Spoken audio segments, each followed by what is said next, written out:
How many went exploring? How many just took walks? How many people got more food? Well, thank you so much. Welcome to day 2 of the National Tribal Tobacco Conference. We had such a first great day. I don't know how about y'all, like with the clips and all the great speakers and presentations, I was still feeling pretty recharged at midnight. I hope you all had the chance to complete the survey from yesterday. We really appreciate your feedback. And there's going to be another survey sent at the end of the day, so please make sure you fill that out. You get a chance to win an Amazon gift card. Now, who doesn't love Amazon gift cards? We also want to welcome all of our participants in the virtual Zoom land. Wave to us. We can't see you, but we're waving to you guys. Just like yesterday, we're going to have Q&A sessions that we invite you all to participate in. If you're in person, just raise your hand, and we'll have a microphone runner come to you. If you're joining us remotely, please just use the Q&A chat box on the Zoom to submit your questions, and we'll be monitoring that throughout the day. If you have any questions or needs throughout the day, you can also check in with our registration staff in the back. If we could give them a round of applause. They're so awesome. And then for the online audience, you can email mccevents@umn.edu, which is being monitored throughout this event. And this is the same email that you guys all received in the morning. So I want us, like we've been talking about language, we've been talking about like all of us being here is a miracle. All of the sessions, we're just so interconnected and tying together. And you know, we talk about language, we talk about the words, we talk about in the modern day our hashtags to be able to share the information, hashtag keep tobacco sacred. So this morning I wanted you all to just learn with me how to say good morning in one of my tribal community names of the Fort Peck Assiniboine. So I'm gonna have you guys say it with me. So it goes Hayakana Wash Day. Ready? Oh, y'all are ready. Let's do it all together in unison. We're gonna do a little song. I'm just kidding. 1, 2, 3. Hayakana Wash Day.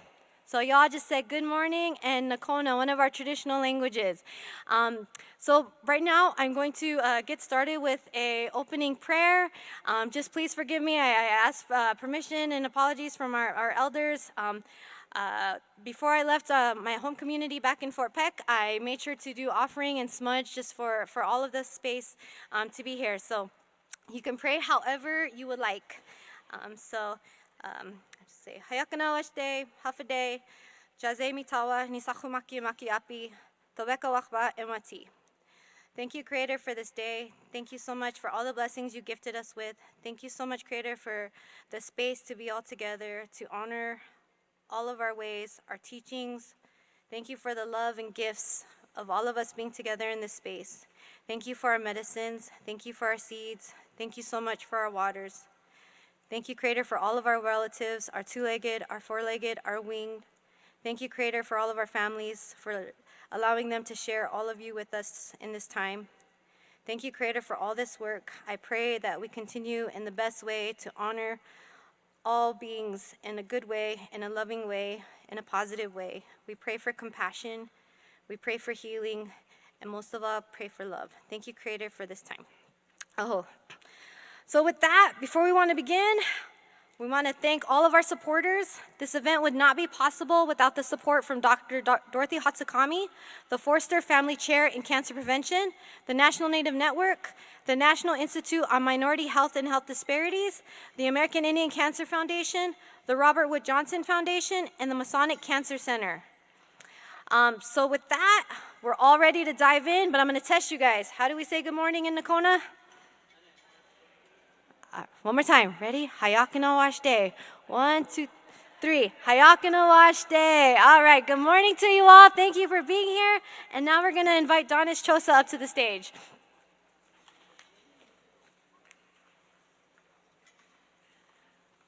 Good morning, everybody. If we could get the panelists up here, Lou Morner, Shandon Willie, and Suzanne Nash.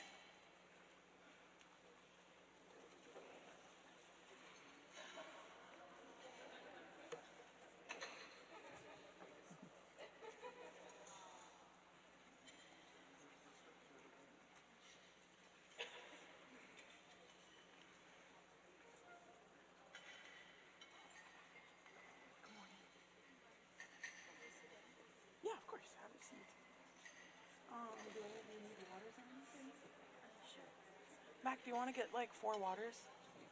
Thank you.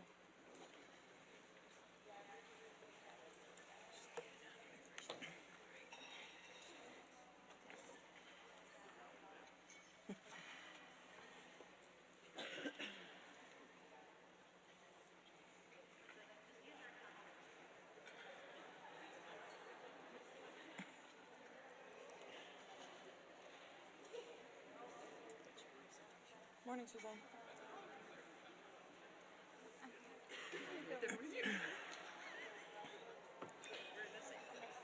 So today I'll be moderating the fourth session. My name is Danis Chosa, and the fourth session will be on youth prevention and cessation. And we have 4 amazing presentations along with this session, and we'll have time for some Q&A at the end as well.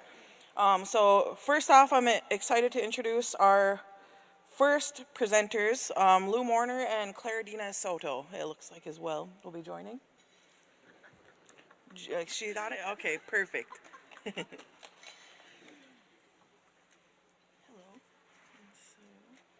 Oh, did somebody do this one?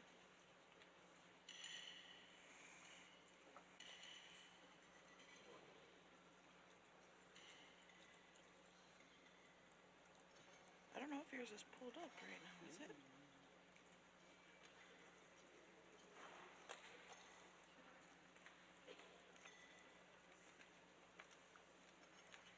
I don't see it. We might need some help over here.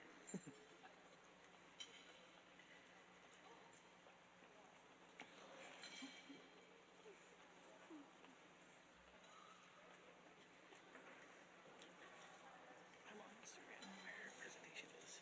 No worries.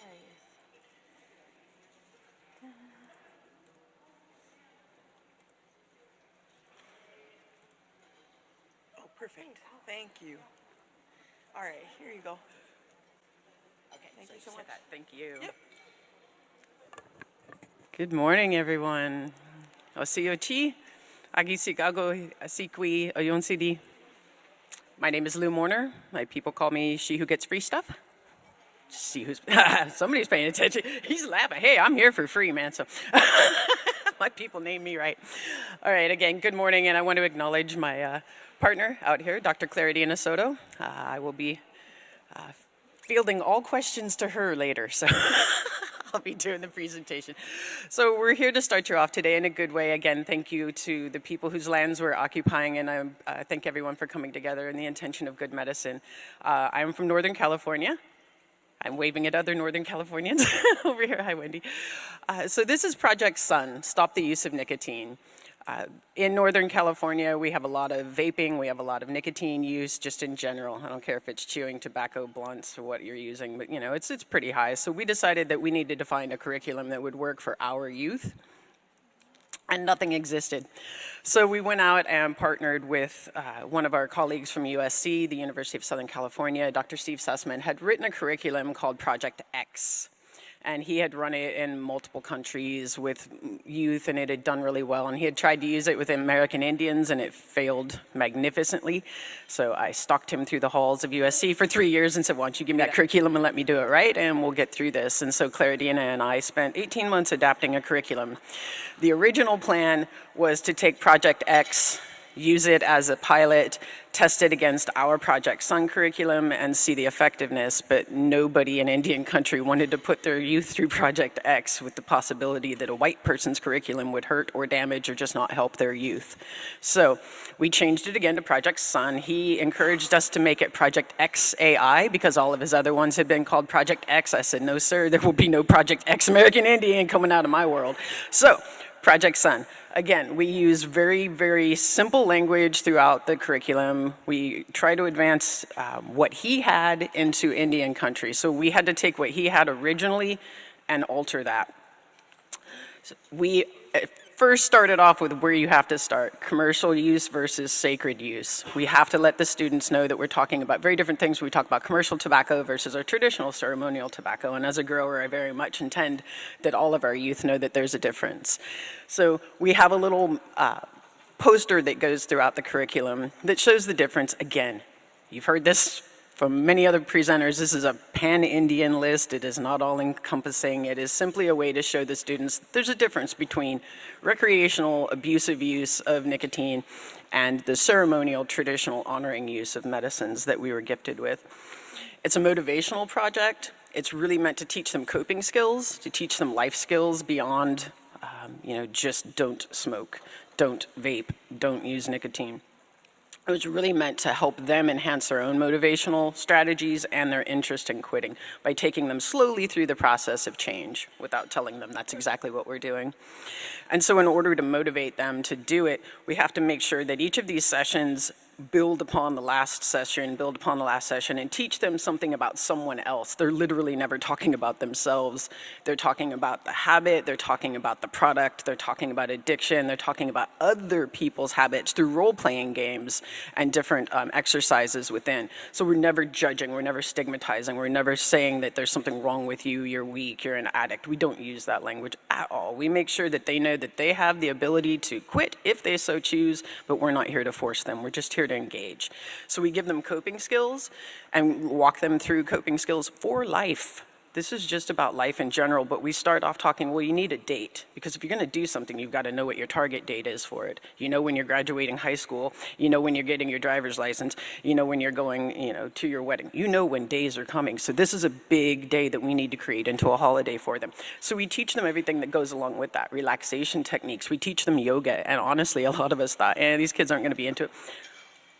That is the highest rated activity out of all of the activities. They loved the yoga. They loved the breathing exercises because they found out from themselves that they can recreate health in the moment by using their own body. And that was a magnificent awareness for a lot of them. The curriculum really makes it important for them to understand that this commitment is something you're choosing. Teenagers don't get a lot of choice in the world. So we're telling them, you may have been sent to this class as a referral, and you may feel like that's punishment, but we're just here to engage with you, talk to you, learn from you, maybe teach you something. And if you leave and you quit, great. But if you don't, at least know that you have it within you to do so because we've given you the skill sets. But no judgment and no harm to them if they don't quit by the end of it. Every bit of it is meant to start them off at a knowledge place of, addiction exists and here's why it exists, and the tobacco industry has created the most amazing drug in the world, and now it's in you. And now you're seeing the impacts of it. So how can we lessen that? So we just take them through the steps of learning, making a commitment, and then committing to that, and then maintaining beyond that. Again, no stress for them to do it, but we let them know here's how you can create a healthy body, a healthy mind, a healthy spirit, and a healthy social connection. And each of the sessions is laid out as you see here. You can see that we're talking about anger management in here. We're talking about speaking skills such as aggression, passive aggression, and assertion, something that teenagers rarely hear about. Any of you learned that when you were in school? Right, so we're trying to let them know now that you can change the way that you communicate into a healthy style, which is beneficial even to the students who came in as a prevention modality or an intervention and not necessarily a cessation class, because this works on all three levels. We set up the manuals in a visual setting, so you can see when you see a circle of chairs, that teacher knows immediately we're doing a talking circle in today's class. When you see the feather, that means that you're going to implement a talking stick during that talking time. If you see the hand, that means the students can just popcorn style shout out their answers, or you can ask for people to respond. When you see a question mark, that is you being instructed to tell the students, a certain thing or ask the students a certain thing. And when we have say statements in there, it's verbatim statements generally meant to protect the children against harm. The thing is set up to go over 6 weeks, but it's an 8-session course. So there's 2 sessions in the first week, 2 sessions in the second week. And the reason we do that is we want to hyper fill them with information in the first 2 weeks, and then the remaining 4 weeks, giving them enough time to practice quitting. Give them enough time to practice the new skill sets that they've just learned. Give them enough time to just play with what they're learning. So it's set up over 6 weeks, but it's 8 courses. We have everything planned out and everything established, and it's all completely free to those who come to trainings.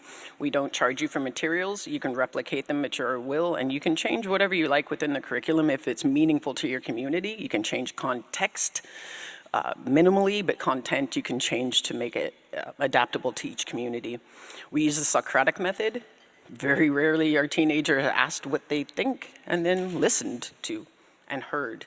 And that's why it's important for the facilitators to respond and use good reasoning and good methodology when they communicate. We ask them why would they not want to smoke. We give them coping skills by using worksheets that have information about cultural activities, cultural engagement, cultural learning throughout the COPE method. So we took a Western methodology, COPE, and turned it into an engaging activity through cultural connections within each community. So we ask the community to help create a list of things that your students can do. If you have basket classes, if you have regalia making classes, drum classes, dance classes, we ask that you help the students get engaged with those, because connection to culture, we know for a fact, is a protection against these risk factors. We give them everything we can to teach them how to breathe through their stress. We give them information that helps them make a commitment on a sheet that they make individualized, so it's not everybody trying to do the same thing. These are all the yoga poses that we put them through. Simple, easy to do, easily modified for any style of body shape, size, or mobility issues. And then the taking care of your peace of mind is the biggest part that we really found was beneficial to the youth. Regardless of their use rates, being able to know where they were mentally and to process through that in a healthy way and be able to communicate what their needs were was one of the best ways to get them to this, a maintenance plan. Those that could learn to communicate could maintain a quit. So we ended up with pretty good results.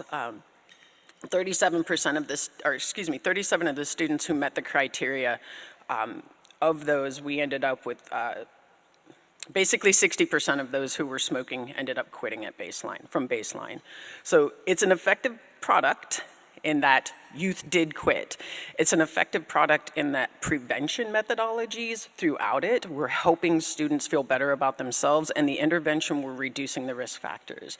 So we encourage anybody who's interested in getting trained in Second Wind. It's a lot more glamorous than I'm making it sound here in my 5 minutes, but you know, it's available to your communities. We want to train everybody in the nation so that we just have resources for our youth so they're not being thrown out of school when they get caught using commercial tobacco products. Thank you everyone for your time. Again, we want to make sure that we acknowledge the AATCLC for helping support me. Again, she who gets free stuff got paid by these fine folks to come out here, so I just want to acknowledge the work that they do as well as the Loop, and thank again Dr. Claridina Soto for making this curriculum possible. And on to the next. Thank you.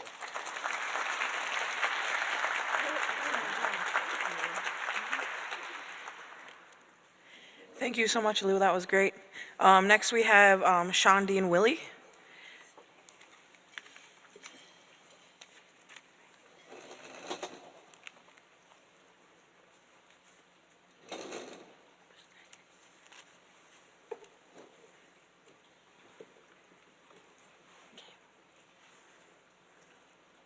All right. Hello, my name is Shondi Willie. I'm a sophomore from Naval Preparatory School in Farmington, New Mexico. I currently reside in Shiprock, New Mexico. I am here today as a member of the leadership team for Evolvement New Mexico. Evolvement is a youth-led engagement movement funded by the Nicotine Use Prevention and Control Program. How do I do this? Oh, it's not moving. I think this kind of, here you go. We'll just click right here and then just tap it once. Okay, let me try. Oh, there you go. Okay. Our mission is to promote a healthier New Mexico, free of the harmful effects of... Move the mic a little bit closer so that people are having a hard time hearing you. Oh, okay. Our mission is to promote a healthier New Mexico, free of the harmful effects of tobacco addiction. We do this by tackling big problems through the advocacy programs, which we'll touch on shortly. My favorite part about Evolvement is that there are youth in New Mexico that are in this movement wanting to unite to be a community to make New Mexico a better place. One important thing to note as we move forward, that involvement in our campaigns focus especially on commercial tobacco and respect and do not regulate traditional and ceremonial tobacco. Traditional tobacco is and has been used in sacred ways by Native Americans for centuries. There are no chemical additives in traditional tobacco. Commercial tobacco is produced for recreational use by companies, contains chemical additives, and is linked with death and disease. Commercial tobacco includes things like vapes, juuls, and e-cigarettes, etc. While evolvement understands and respects, oh shoot, I didn't move the thing. I'm so sorry. While evolvement understands and respects the difference between ceremonial and commercial tobacco, big tobacco companies do not. Instead, big tobacco has appropriated Native American culture for decades in their branding and in order to target Native Americans. As a Native American, we use traditional tobacco for ceremonies, healing, prayer, cleansing, and when the big tobacco companies target the traditional tobacco, I feel that it isn't good because as a Native American, we use it for a good reason. And when the big tobacco companies target us as Native Americans, they make us look bad that we're using it in a bad way. But really, we're not. We're using it as a way to help us.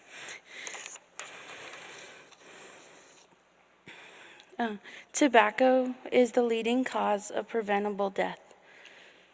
More people die from tobacco more than homicides, alcohol, and car accidents combined.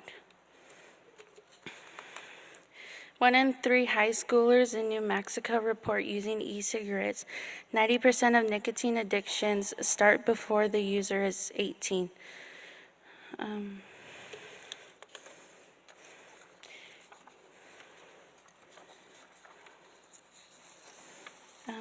In my community, there are a variety of youths using tobacco, mostly vapes or chewing tobacco.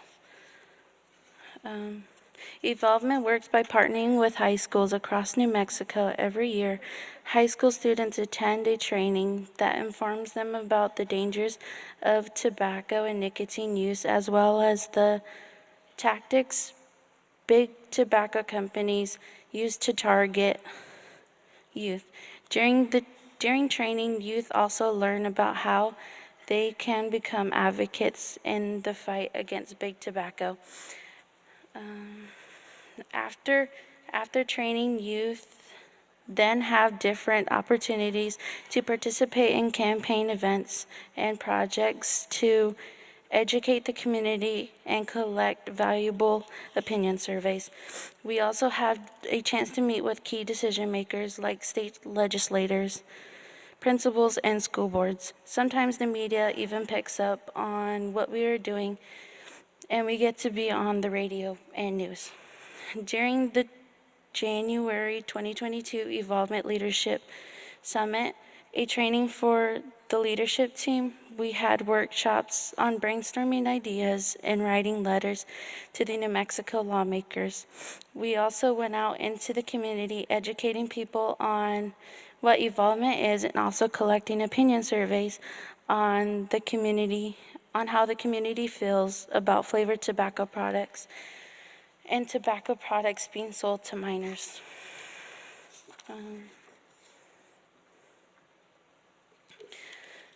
The Evolvement program has made a huge impact since its beginning. In 2021, Evolvement Youth served 1,864 hours, which equals approximately $43,504 that they saved that saved the state in hours donated. I wanted to join Evolvement because I have family members that do use tobacco products and have an addiction, and I wanted to learn more about the harmful and addictive use of tobacco products to youth in my community. As I have been a part of Evolvement, I've been able to grow and educate my community, and so far they are learning a lot about the dangers of tobacco and working to end using tobacco products. I stay active in Evolvement through opportunities like school board meetings, events, principal meetings, sports games, where we go out to the community and educate but on ending the use of tobacco products to minors in New Mexico. One of the campaigns we're working on in Evolvement is No Minor Sale. No Minor Sale works to reduce the illegal sale of tobacco products to minors and to educate about flavored tobacco products.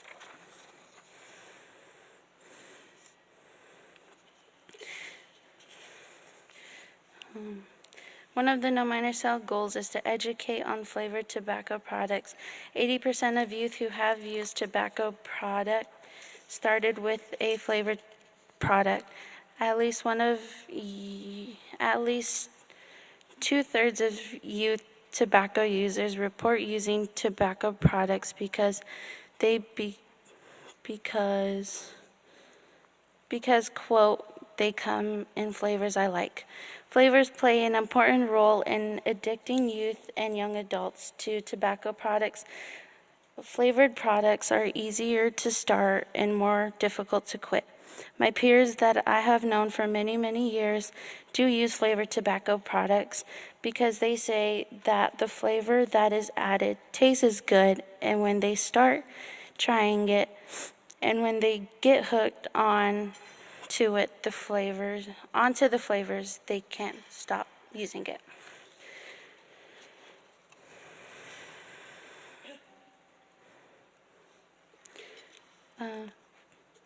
We know that almost all New Mexico tobacco retails sell at least one flavored tobacco product. These products are easily accessible to young people, and with so many flavors out there, there is something to suit everyone.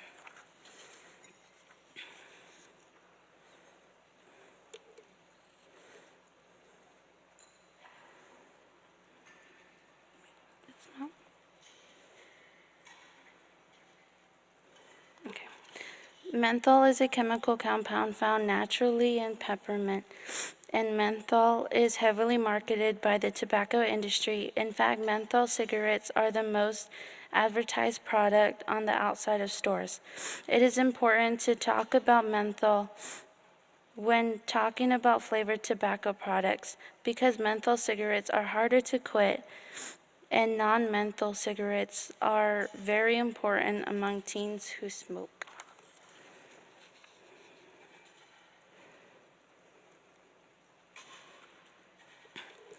As I conclude today's presentation, if you or your organization would like to collaborate with No Minor Sale in your community, you can connect with No Minor Sale on Facebook and Instagram. Check us out on our website and feel free to email us. Our other campaign we work on is the 24/7. The 24/7 campaign exists to help New Mexico schools adopt 100% tobacco-free policies that keep campuses free of tobacco and nicotine 24 hours a day, 7 days a week. To me, a tobacco-free school means that the youth there can't use tobacco products, and that it's also a way that we can help youth quit using tobacco when the youth see others. When a school, wait, hold on, okay. When others see that they are growing healthier and quit using tobacco, they will follow. And when a school is tobacco-free, it is a safe place for everyone that is in the school.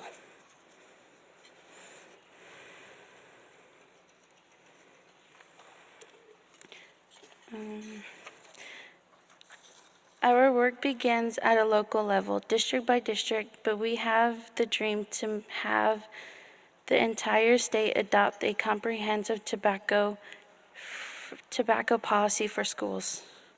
Like I said, our first and biggest objective to help entire school districts adopt the comprehensive policy. When a district adopts a policy, then all schools automatically have to abide by that policy, elementary, middle, and high school. Secondly, we focus on helping individual schools to communicate and enforce a tobacco-free school environments in order to see long-term results. Right now, there are 15 districts and one school that have adopted and implemented 24/7 tobacco-free policies across New Mexico. Back in March, I had the opportunity to present to Farmington Municipal School Board about updating their tobacco policy, and they were willing to adopt the policy changes to make all Farmington schools 100% tobacco-free. As high school students advocates, we spread awareness and make progress for 24/7 campaign through principal meetings, school board meetings, events, and support card collections.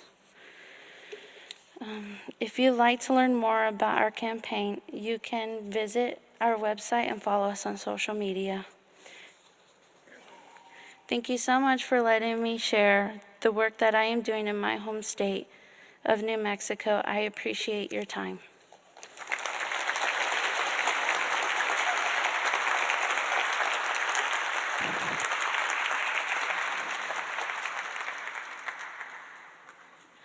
I just gotta say, thank you so much, Shandi. That was really amazing and really inspiring to see you as a youth come up here and present on all the incredible work you and others are doing. I know it's not as easy coming up here and speaking to the public, but you really did it gracefully, so you did an excellent job. If we could get another round of applause. So up next, we'll have Suzanne Nash.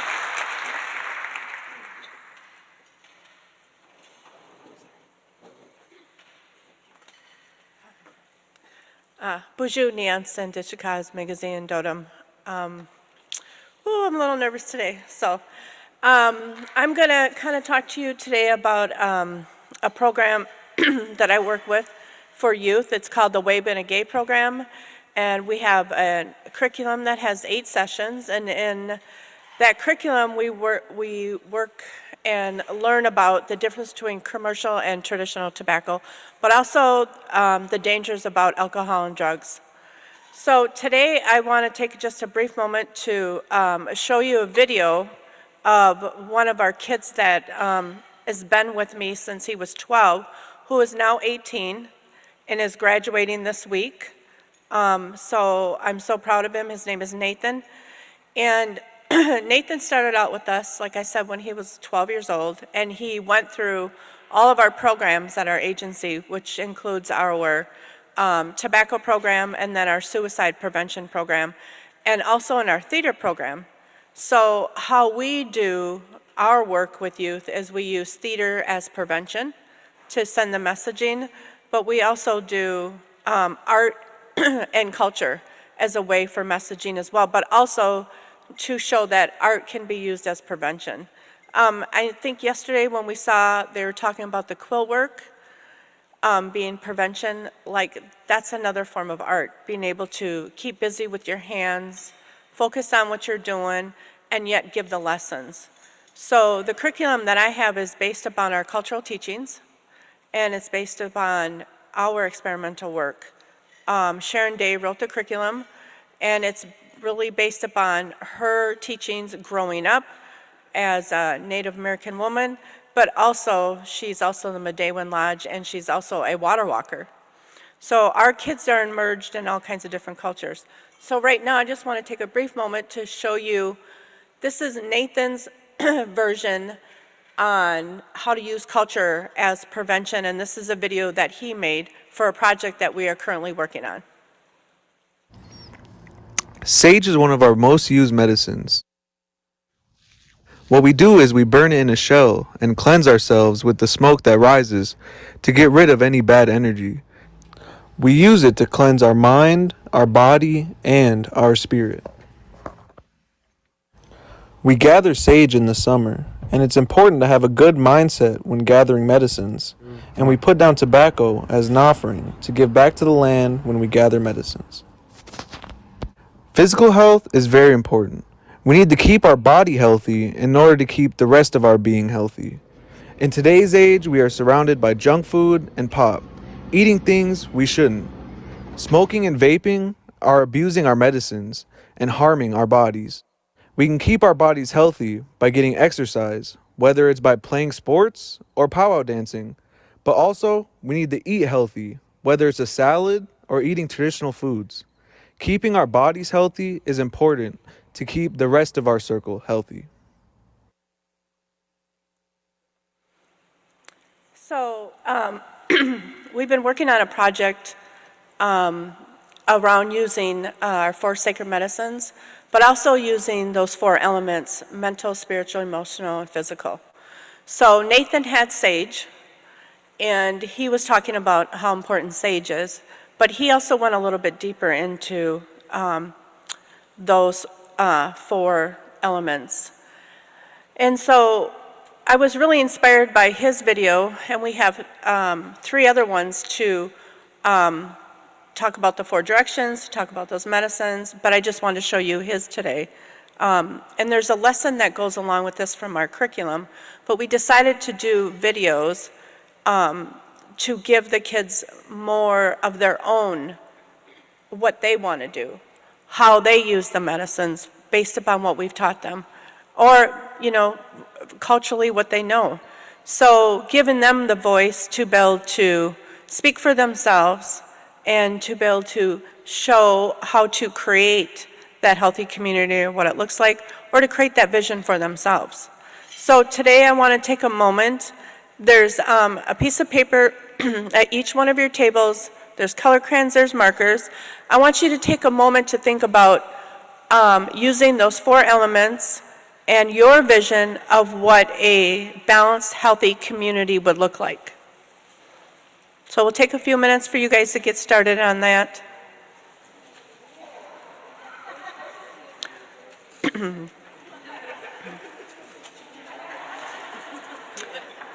Also, when you're done with that, on the table over there, one of the ways we dealt with mental health and racism in the last couple years with the George Floyd was we had to figure out a way to help the kids mentally, deal with everything that was going on. And one of the ways we knew was to talk about it, to have a talking circle, what should we do? Because we wanted to know what they were feeling. How were they feeling with all of that? And so they did this lesson that you all are going to do, and then they decided to do a mural and to put their feelings on that mural.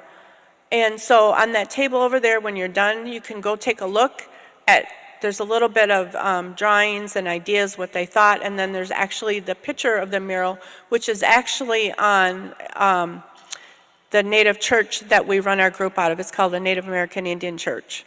And on the side of that wall is where they decided to put it because they have to enter that building every day. And they wanted people to know that we are still here. And this is what we see and this is what we feel. So I encourage you to take a look at that after you're done. So if you could just get started on that. And then I'll give you a few minutes, and then I'm going to pick somebody from the table to tell me what they wrote down and what they thought a healthy community looks like. So, go.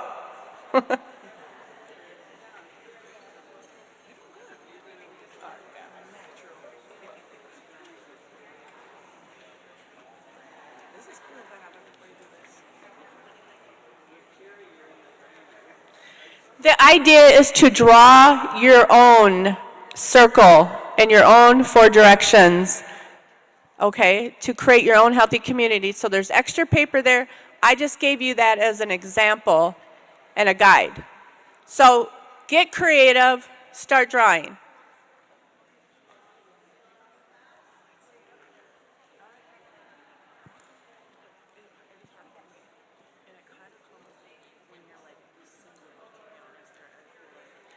as I tell the children, I'm going to call out on somebody and I'm going to have you share your piece.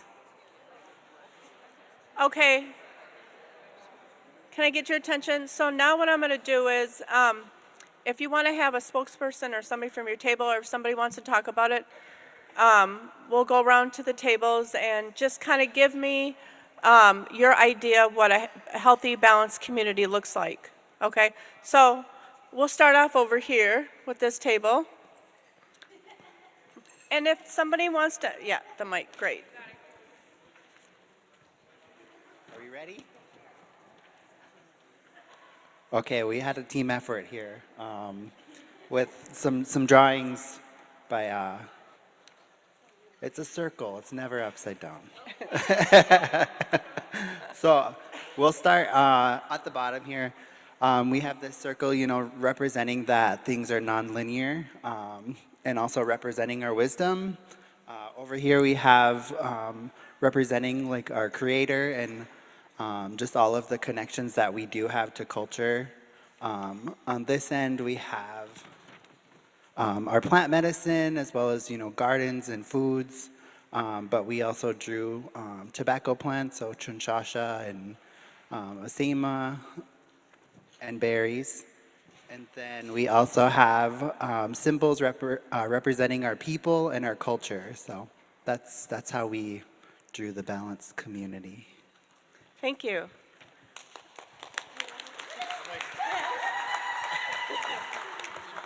You want me to? Okay. So we drew ours. It's all overlaid because that's how it goes. So we had the medicine wheel, but Amber brought up the eye of awareness, which is a Yupik teaching. So we drew that right in the middle. Then the heart over all of it for love, care, and support. And then the water. To have a healthy community, you have to have water. And then we have the sema. Miigwech.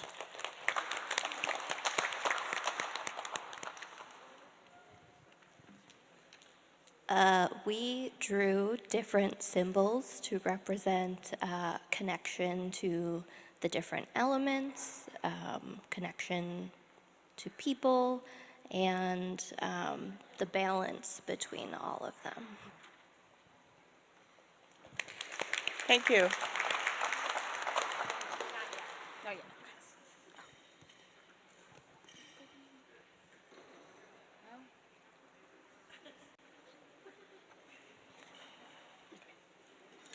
Good morning. So here is our circle. It's in the shape of a sun.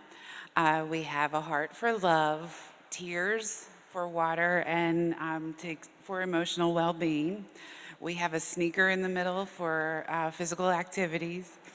We have a cross for spirituality and prayer. We have sage. We have a sunflower for hope. And we have meditation and yoga to keep us well-versed. So in our sun. Thank you. Great, thank you.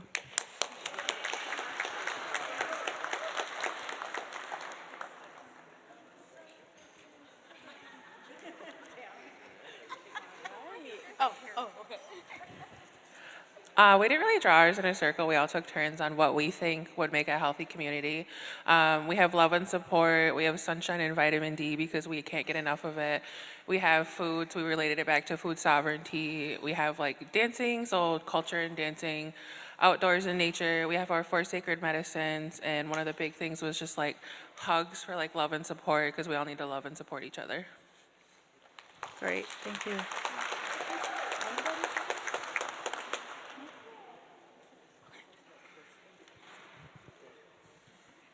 Thank you to our artist here. We talked a lot about a community garden. So we have tobacco, we have corn, and then we talked about the elements, earth, water, air, fire. We were going to have a song, but earth, wind, and fire. Just the connection to humans and then animals, hunting, a source of food, and spiritual. Anything else? Family.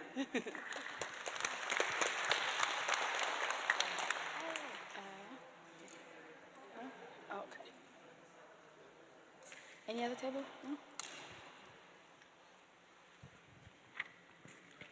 Okay, for our table, one of the sections we did see water being an important element to it, as well as our traditional tobaccos, which in our area is chinchasha, and then also asima for the other group.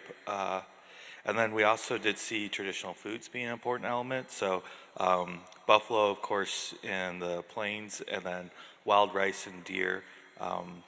More in this area in Wisconsin. And then, of course, the last element being spiritual. So those are our four. Gwetch.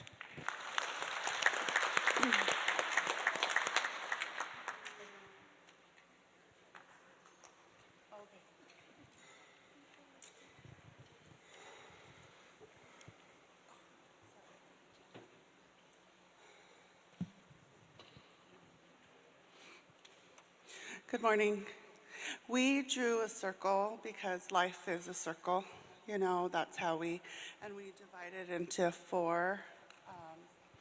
And for the physical, we had exercise, safe environment, safe homes, safe playgrounds, clean, take pride in where you live, that's safety, and healthy food access, like your own garden, a community garden.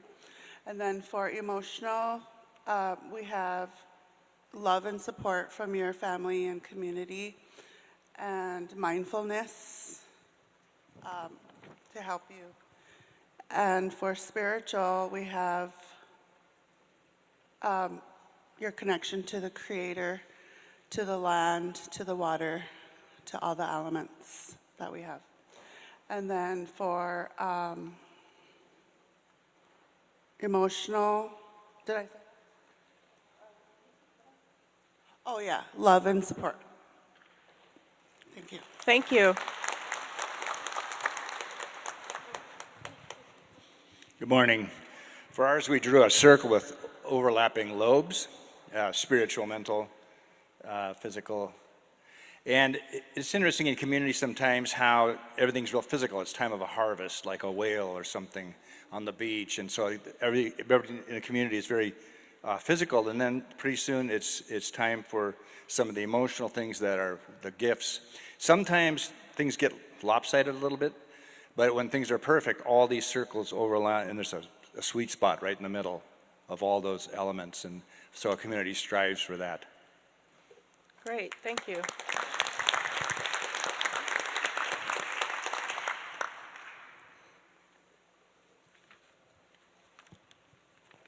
Good morning. So here at our table, we focused on the circle as well.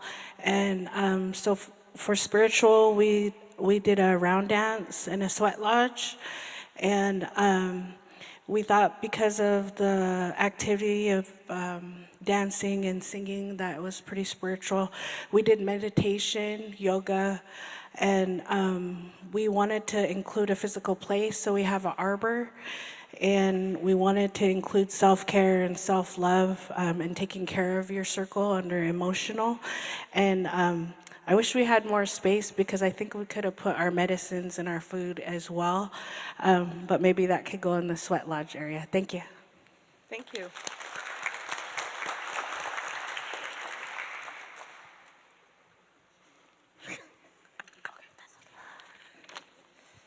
Good morning, everyone.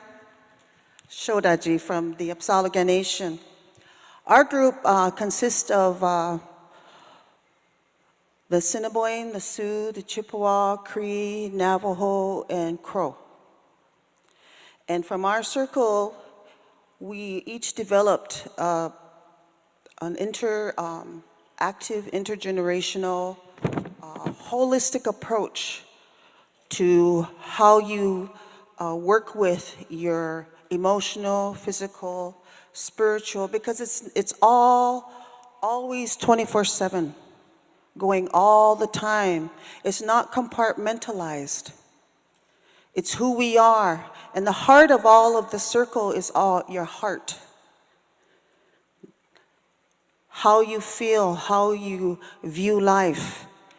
And from there, then it goes out to our spiritual medicine plants.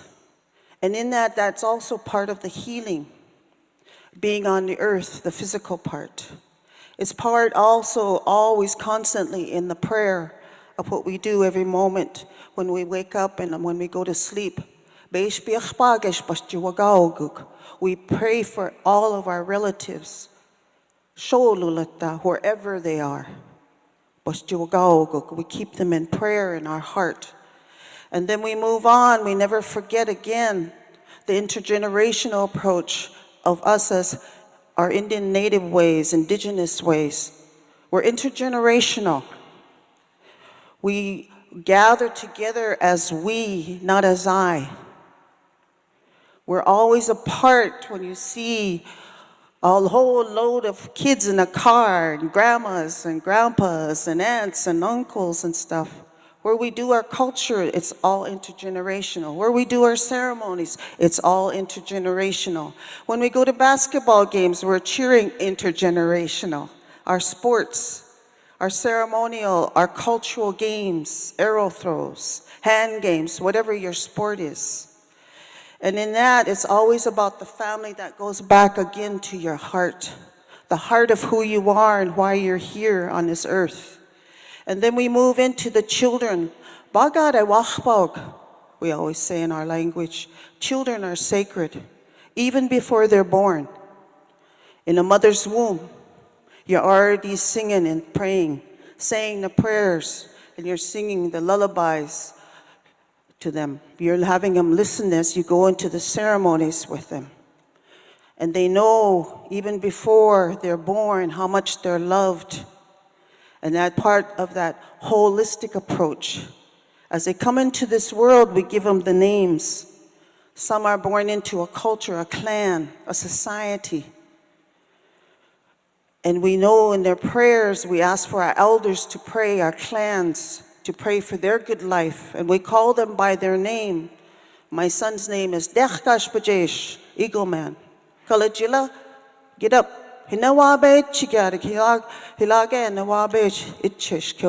It's a brand new day. Bless you. Who you are in a good way. Have compassion for everybody. Bujigagula is what we're told. Look out for each other. These are the things that we tell our children every day when we pray for them and joyfully participate and show them the cultural ways, the non-cultural ways, and the joy of their life. And then we go up to altogether what comes through the powerful healing of who we are, past, present, and future. Because all of this is never separated. We view life within ourselves holistically, just like the chairs and the tables that we are sitting in. This is what we represent. And the artist who helped create this, go ahead and stand up. Desiree, she's from the Little Shell of Great Falls, Montana. It's Misa, she's Navajo, but she lives amongst the Rocky Boy in Montana tribe. Sonia, she's from the Fort Peck tribe in Montana. And Laura Little Owl, she's from Upsalugat, Crow, and I'm Ada Benz Ishtichirish, tobacco woman from the Upsalugat, the Crow, Montana. Aho. Miigwech.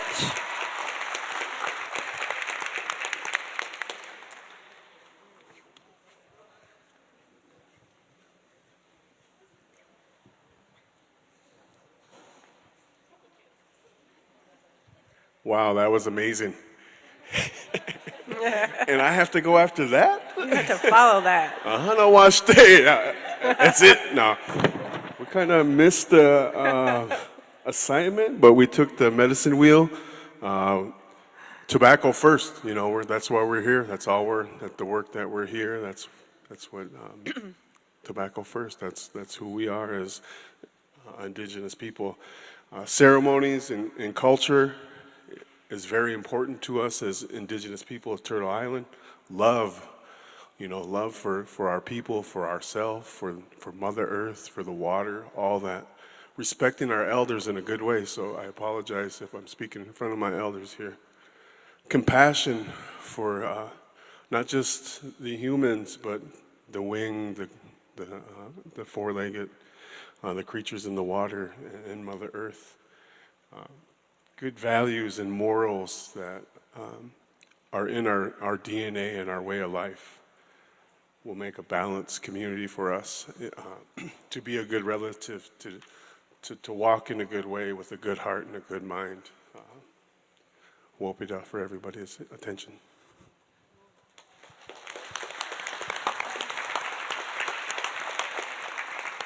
Thank you. So that is just one of the lessons in our curriculum. That's part of it that we do with the youth. And, it's really to get them to be creative, to think, to create their own wellness wheel that they get to take with them, that you can use to guide them. When we do our curriculum, I tell them that I'm just the coordinator. I'm just here to gather you. I'm just here to create space for you. I'm here for you to be able to do a tobacco ceremony. I'm here for you to learn how to walk in this world with your cultural teachings. I'm here providing the space. And today, that's what I wanted all of you to know, is that I'm just here to share the space with you, to share the knowledge that I have as an Ojibwe woman and as a teacher with our youth. I wish I could have brought Nathan with me today, as I'm so proud of him. He's going to be starting full-time at IPTF in our garden program, and he'll be immersed in our Indigi Baby Food project, where we're creating baby food without sugar or preservatives, trying to change that next generation for eating without sugar is so important. And then, of course, our theater and artwork. I just want to take one moment to introduce my colleague who works with me in this work. Kirby, could you stand up and could they give him the mic for a second? Kirby is our theater director, and he's the one that teaches the kids how to use theater and art and to also use their voice. So I just want to take a moment because he worked diligently with the kids on the mural that's over there on that table side. Just if you could just take a moment to speak about that and introduce yourself. Thank you. And he's an entrepreneur and has his own sneaker store. Buju Wendigo and Dishnakas, Mangin and Dodem, Boys for and Dunjaba. Honor, like Susie said, we work with the youth. It was fun to see all of you do this activity because this is stuff that we do with our youth on the regular. And I think the piece that she said that I'm involved in is a theater aspect because I think theater, our people have been storytellers since the beginning of time, and that's how we've continued to pass on our history is orally. And oftentimes, like when Susie's here, this is what we do in our, if you're given a teaching, you tell it a story and there's a drum and there's a teaching and, it comes in the language first, and nowadays, we have interpreters and, you might have 3 different interpreters that follow up the story. And so that's what we like to do with our youth. It's not that I'm just a director, that I'm someone that's leading them. We like to put these youth in, I might come up and say something or Susie might do something, and then the youth follow up and they're becoming the leaders. And, they're really, it's been amazing. Me and Susie have been doing this program.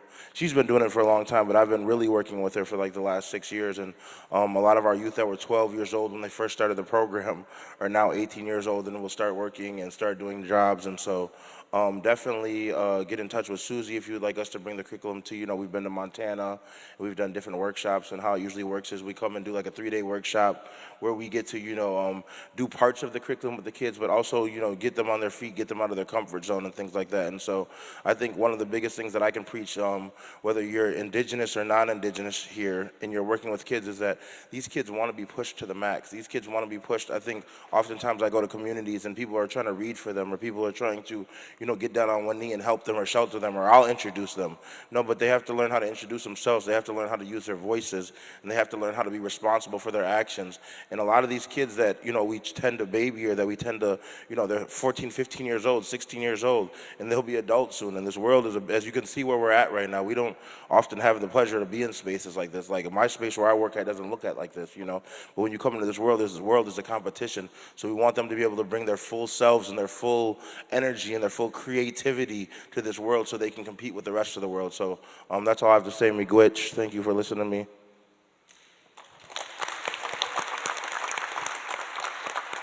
So I'm so grateful to be able to be here today and be able to share that lesson with you. Thank you for participating. If you have any questions, I'll be around. And please do check out the table over there to see some of their work, some of their artwork. Miigwech.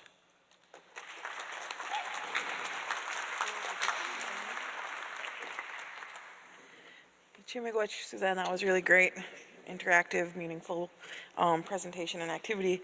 Next, we have the Rise Youth Group with their mentor, April Goforth, and they have prepared a video presentation, and then also Dr. Goforth will be available during Q&A. And so that should be coming up.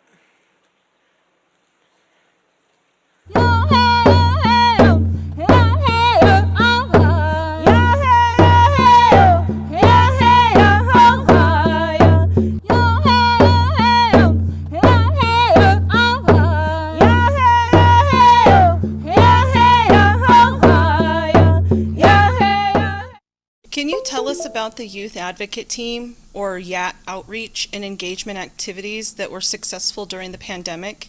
And why did you choose to do those YAT activities? My reason for joining the Youth Advocate Team is to put back into the circle. I want to make a positive difference. Working with other teens who help their community is rewarding. Teens listen to other teens. What are one of the challenges that create roadblocks to what you're trying to do in your community? Challenges that create roadblocks? A big challenge to students is how adults usually don't think we know what we are talking about, or they don't give us the respect that they would give normal adults that they just have day-to-day conversations with. Everyone makes poor choices when they're growing up. We're not perfect, we're just regular human beings, especially as kids. We mess up a lot, but often we are judged by the past and given no credit for learning and correcting our choices because we're just little kids. And people should try to remember that mistakes are not who we are and actions can be changed. And young people want to make positive changes, and it takes support, lots of support. What is one common misunderstanding folks outside of your culture have about your culture? One of the first misunderstandings is about tobacco. Not many people know that tobacco, Nicotiana rustica, was first found here on this continent. It was a medicine plant, and rustica still is. What happened was the Europeans took a spiritual plant for recreational use, then manipulated it for commercial gain.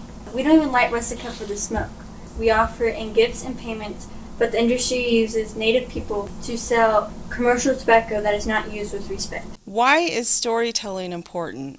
And how can helping professionals better receive or listen to storytelling benefit services? Storytelling is so important because so many cultures use it to inform not only youth, but anybody who is in that culture. It allows for people to be able to experience different risks, like with gambling or smoking or vaping, without experiencing the consequences that can come with it. And it helps us be able to understand each other and understand where we all come from and what our background is. I agree with Jada because storytelling is fun and we weren't forced to think of anything like one way, one answer about storytelling.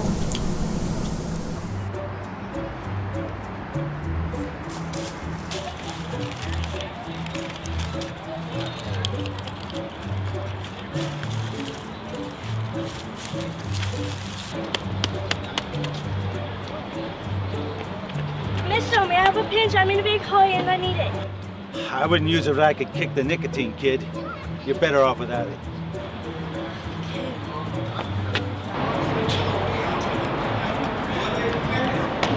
That's what I need. I need a cigarette.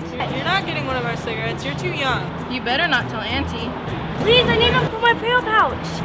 No.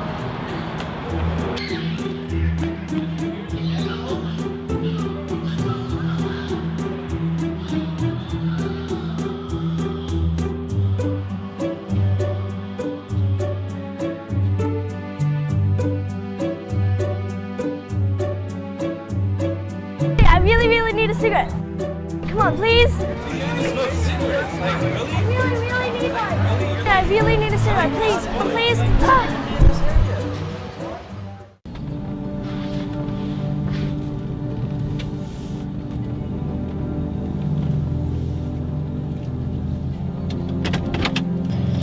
Okay, we're here. What's wrong? I thought you were excited about meeting Billy Mills. I don't have a gift for him. Here, take this.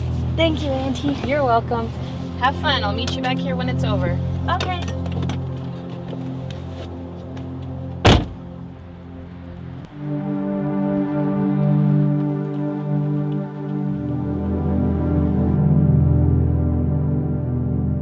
Tobacco holds a sacred cultural place in American Indian life. Tobacco is meant to be used for spiritual, ceremonial, and medicinal purposes.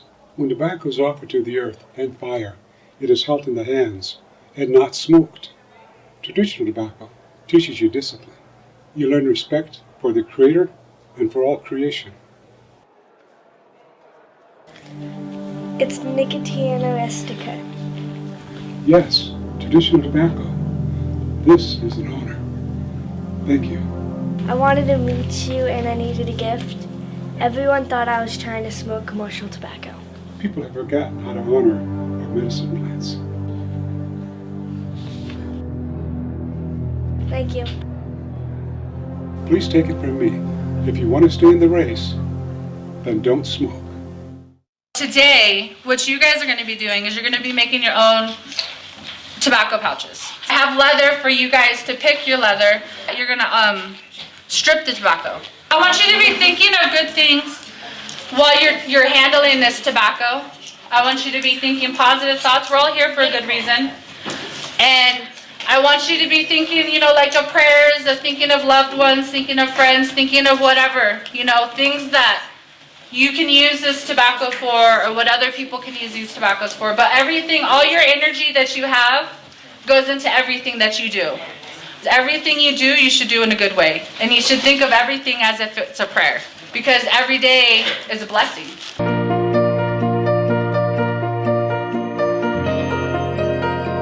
Hey guys. Hey. You guys want to help?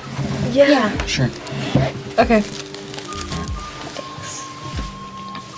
So, were you guys surprised about the facts we learned at Triple T about traditional tobacco? I'd bet that teachers haven't realized that slavery started on this very continent with tobacco. I know, right? The only thing I've learned about slavery in school was about the cotton plant. How many people do you think know about that? How many people even know about traditional tobacco? Rustica? Nicotiana rustica? Or tobacco, Nicotiana tobacco. Most only know tobacco as cigarettes, cigars, snuff, or chew, which are commercial products. And don't forget about vaping. It's all about the nicotine. It's all about the rush, about that rush, just chemicals. Those are harsh facts. Our medicine plant was turned into a health risk. I mean, it does make sense that all the chemicals have to be added to commercial tobacco. Tried the old way, it would burn too fast, and there's barely any nicotine to get a rush.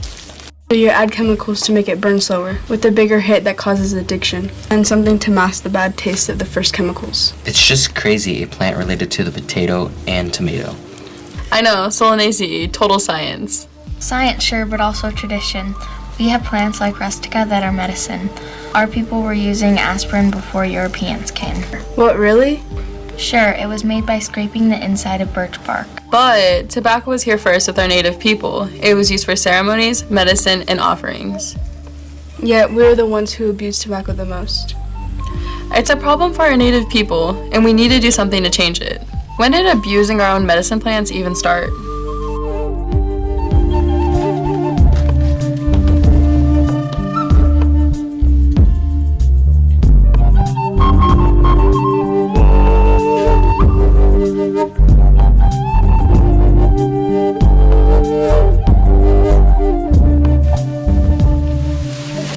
Hey, we have a new song we want to use as a PSA. Like a prevention song? Don't chew, those things are bad to do. Well, maybe not a prevention.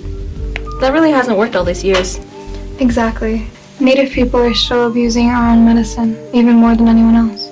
Great, so a song where we respect our medicine plants and honor our health? Here's the thing. We put tobacco on the drum. It's a gift. Some people don't use tobacco in this way. Some people don't use tobacco at all. Right, some people use corn to feed the drum. Or cedar or kinnikinnick. There's lots of different plants. There is no one right way. There are over 450 tribes and nations. We all have different ways and traditions. It's not OSFA. What's OSFA? Duh, one size fits all. But really, that's a good point. Remember talking about our traditions and culture? Most of us at Triple T said knowing who we are, our heritage, and our traditions that made the most impact in our lives. Exactly. Knowing our culture, where we come from, who we are, and who we're related to gives us purpose. Like a connection, a bigger meaning. The beat's good, catchy. It gives me some ideas for a PSA right now. We should make a PSA. Let's not say something hokey like just say no. Let's not do something that hasn't worked. Exactly, this should be what does work. Healthy natives, everyone. The honor of one is the honor of all. So a PSA about things that are good? Spend your time doing positive things, so you really don't have time to dishonor. I like that. Competing behaviors. It's like a medicine wheel teaching.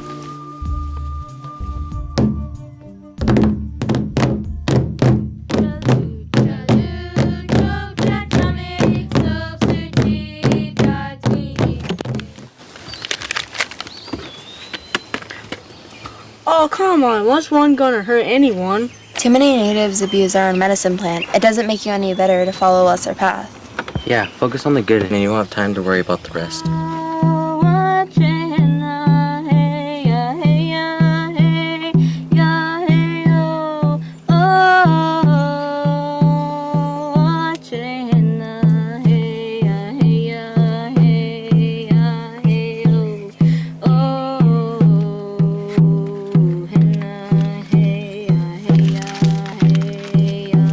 Really?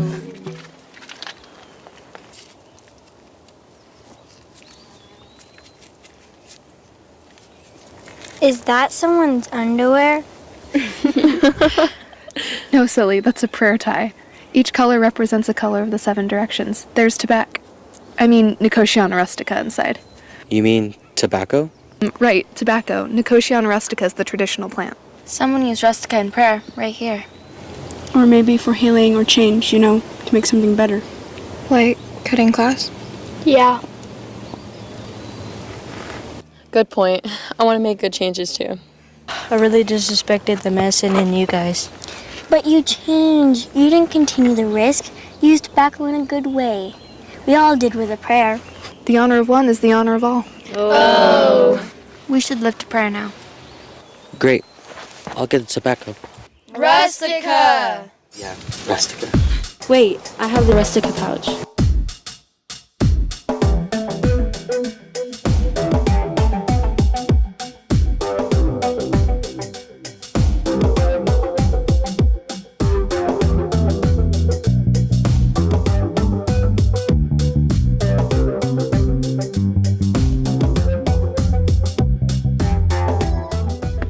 All right. What are we doing here, peeps?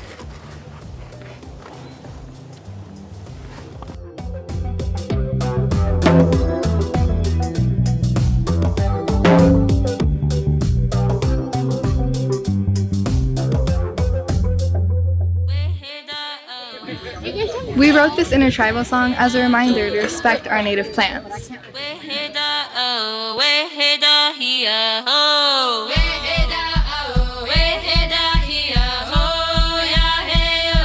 Tribal elders were the first to say traditional plants are a medicine way. We are hey hey ah he ah hey. We are hey hey ah he ah hey hey ah he ah ho. We hey ah we are we hey ah we are we hey ah he ah ho. We hey ah we are hey hey ah. Don't abuse the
I learned a lot about myself through participating in Triple T and the conference and everything that has to do with this Medicine Wheel project. I learned that I love public speaking and I love acting because I've loved it ever since I was a little kid, but I didn't know like, oh, is it something that like I could actually pursue? And then I was like, yeah, I really do love to act.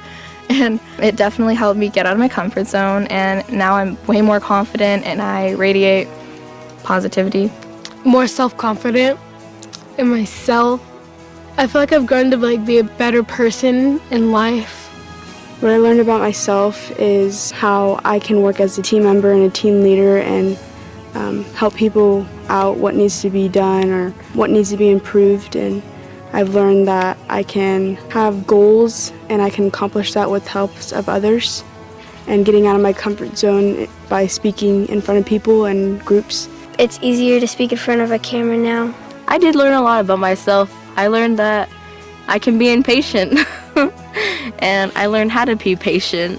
I learned how to work with others because I was very antisocial, and being able to go to the conference and being able to go on these trips and meeting other students from all around, I've realized to come out of my comfort zone and not be as antisocial as I was. I learned the workshops that if you can work hard and stay on task, you can get a lot done in a little bit of time. I choose life. Tobacco holds a sacred cultural place in American Indian life. Tobacco is meant to be used for spiritual, ceremonial, and medicinal purposes. When tobacco is offered to the earth and fire, it is held in the hand and not smoked. Traditional tobacco teaches you discipline. You learn respect for the Creator and all creation. You have a better understanding for your Indian culture. Traditional tobacco is free of chemicals and poisons. You use it to pray with, and it is considered a medicine for one's health and well-being. Remember, friends don't let friends abuse the medicine. I'm Joseph Lights a Fire, not Joseph Lights a Smoke.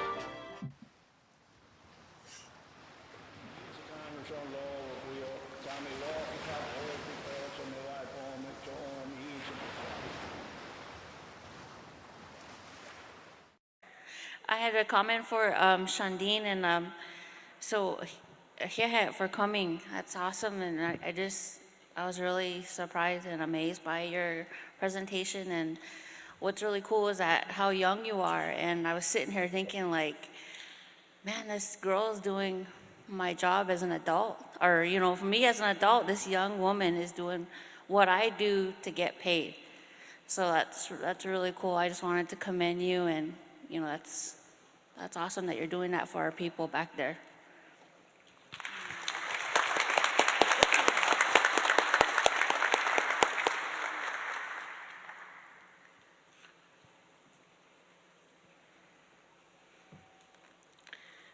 Any other questions? Again, we have Dr. Goforth here for the Q&A as well.